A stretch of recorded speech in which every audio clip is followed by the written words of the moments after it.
Hi guys, so some of you guys know that showbiz is incredibly difficult. Not only to just get into, I'm actually in showbiz, or I'm training to be in showbiz. I go to school for dramatic arts. Because a lot of people get a lot of like different roles in high school. Sometimes people don't get them at all. But I was unfortunately one of those people who never got a lead role. I still am. I've still never gotten like the lead. When I played the witch in Into the Woods, people said like, oh, you are the reason why they went into the woods, so technically you are the main character. But I'm like, no. The baker and his wife are the main characters.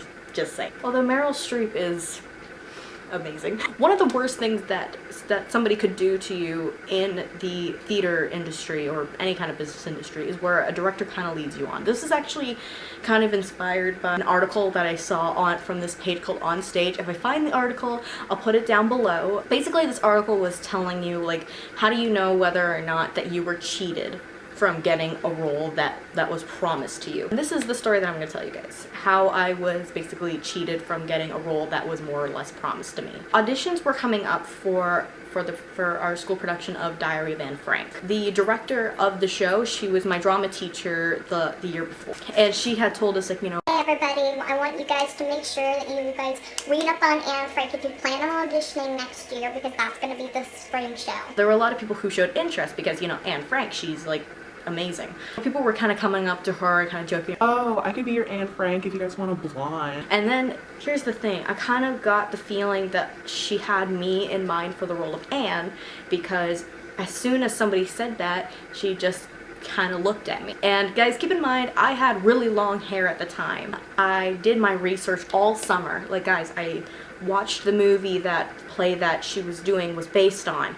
I read the book. I did a lot of research on Anne Frank over the summer. I originally wanted to audition for her sister, then eventually I realized that I wanted to play the role of Anne. So eventually auditions came in, and like, you know, I just did a lot of research that even the director didn't do, and you know, she seemed really impressed by it. So auditions came around, and I was partnered with a friend of mine, which was also a guy that I used to date. The audition went really well.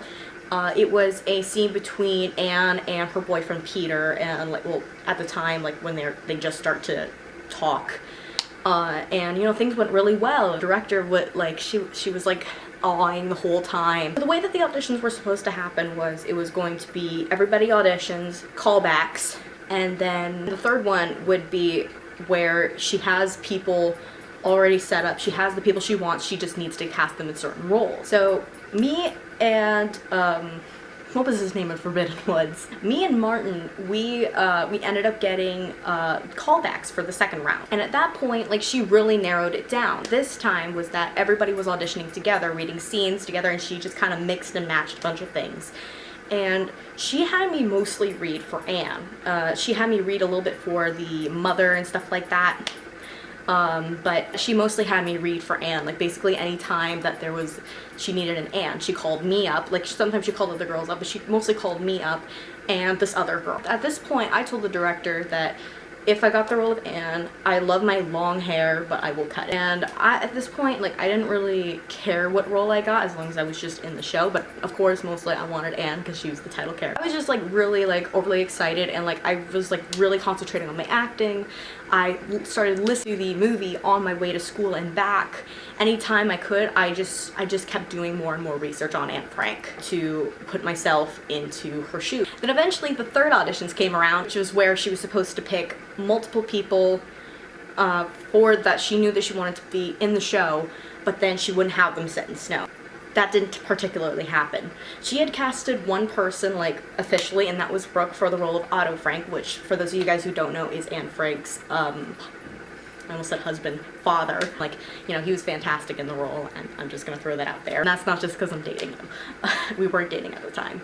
But for the girls, she basically had to eliminate two more. No secret anymore. It was between me and this other girl for the role of Anne.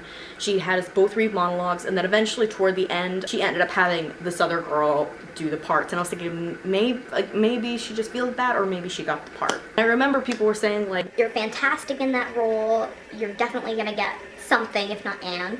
And I know that, knock on wood, you're gonna get a part in it. That didn't happen. Not only did I not get the role of Anne, I didn't get any role at all in the show. Another thing that pissed me off was that one of the people who played, I think it was Millie, she quit, and then they got someone else who didn't even make callbacks to play that part. At the end of the year, we have this arts banquet, and somebody from like each club, show, or whatever got an award for it. That girl ended up getting the plaque for her role as Anne Frank, and in the speech that the director gave, she actually said, Knew in the first round of auditions that she was the one. and I was just kind of there, why in hell would you lead me on like that? Like, and guys, it does not stop there. Apparently in the first week of rehearsals, she admitted to everybody that she only picked people because they looked the part. It had very little to do with talent, and it had mostly to do with that. My other theory, other than the fact that I am pissed at her for leading me on into thinking that I got this role, was that she had me in mind for the role the year before, but the girl who ended up getting that part, she was a new student, so she probably was just like, I don't know, apparently she looked more Jewish than me. I don't know, she did kind of look like Anne Frank, but at the same time, like, what the hell? I did end up seeing the show, the cast was great, but at the same time, I still couldn't help but feel like I should have gotten that role, and that the director should not have led me on into thinking that I had this role, especially when she knew, apparently, that who was gonna play her Anne Frank. If you really wanted her to play Anne Frank in the first round, then you should have casted her along with Brooke within the first few auditions. My moral of the story is basically this happens all the time to people. I'm sure there are a lot more unfair stories out there than mine, which are completely unfair. I guess all I can say is if you're a director or you are going to direct or something, do not lead people on into thinking that they're going to be cast in a role or a particular show. It's just terrible for everybody. So yeah, that's my story on how I was led on into not getting a role. Hey Cora, come here. Well, come here. Let's see if I can get her.